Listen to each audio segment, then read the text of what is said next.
chez vous en ce lundi 15 mars.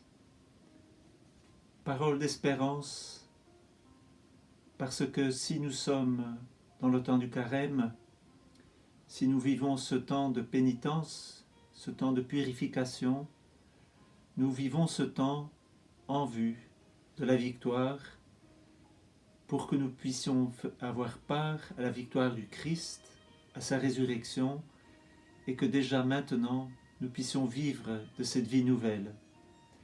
Et c'est exactement ce dont nos lectures vont nous parler aujourd'hui. Je commence par vous lire l'Évangile selon saint Jean, où l'on entend Jésus qui guérit, le fils du fonctionnaire royal.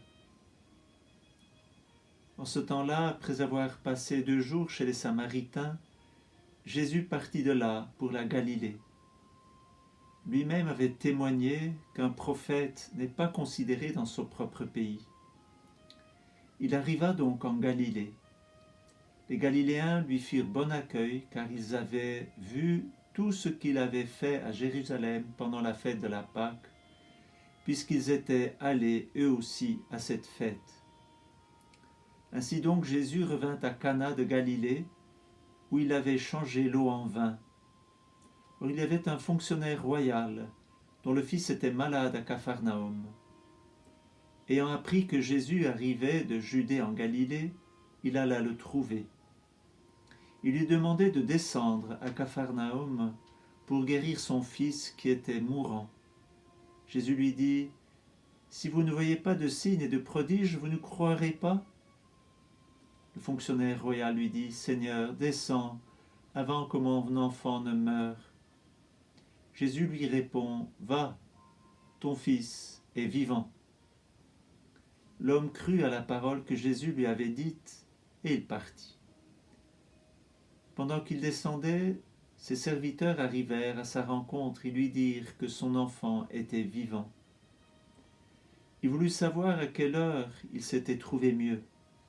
Ils lui dirent : « C'est hier, à la 7e heure, au début de l'après-midi, que la fièvre l'a quitté. » Le père se rendit compte que c'était justement l'heure où Jésus lui avait dit : « Ton fils est vivant. » Alors il crut, lui, ainsi que tous les gens de sa famille. Tel fut le second signe que Jésus accomplit lorsqu'il revint de Judée en Galilée. Nous préparer à la Pâque, c'est nous préparer à la résurrection du Christ. À la résurrection du Christ, le Christ se relèvera après la mort. Relever le fils du fonctionnaire royal, relever Lazare de la mort, voilà tous les signes qui nous préparent à cette vie nouvelle. Le prophète Isaïe aujourd'hui nous dit : « Oui, voici je vais créer un ciel nouveau, une terre nouvelle. On ne se souviendra plus du passé, il ne reviendra plus à l'esprit. Soyez plutôt dans la joie, exultez sans fin pour ce que je crée, car je vais recréer Jérusalem pour qu'elle soit exultation et que son peuple devienne joie. J'exulterai en Jérusalem, je trouverai ma joie dans mon peuple. On n'y entendra plus de pleurs ni de cris. Là, plus de nourrissons emportés en quelques jours, ni d'hommes qui ne parviennent au bout de sa vieillesse. Le plus jeune mourra centenaire, ne pas atteindre 100 ans sera malédiction.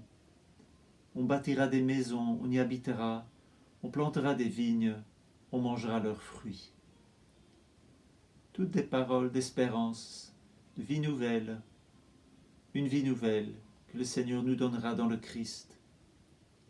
Et le psaume 29 nous dit : « Je t'exalte, Seigneur, tu m'as relevé. Quand j'ai crié vers toi, Seigneur, Seigneur, tu m'as fait remonter de l'abîme et revivre quand je descendais à la fosse.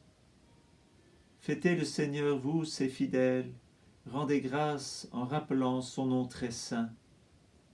Sa colère ne dure qu'un instant, sa bonté toute la vie. Avec le soir viennent les larmes, mais au matin les cris de joie. Et j'ai crié vers toi, Seigneur, j'ai supplié mon Dieu. Tu as changé mon deuil en une danse. Que sans fin, Seigneur, mon Dieu, je te rende grâce. Eh bien, demeurons dans l'action de grâce pour cette vie nouvelle que le Seigneur nous donne. Si nous vivons un temps de pénitence, si nous vivons ce temps de carême, c'est pour nous préparer à une vie nouvelle, cette vie qui germe depuis notre baptême et qui chaque année et chaque jour de la vie s'approfondit si nous le voulons, et spécialement en nous exerçant ce combat spirituel pendant le carême, nous pouvons espérer une vie plus profonde, une vie plus grande, une vie plus pleine d'amour, plus pleine de foi, plus pleine d'espérance. Le Seigneur nous donne déjà part à sa victoire, et cette victoire, on en jouira éternellement. Bonne journée, à demain.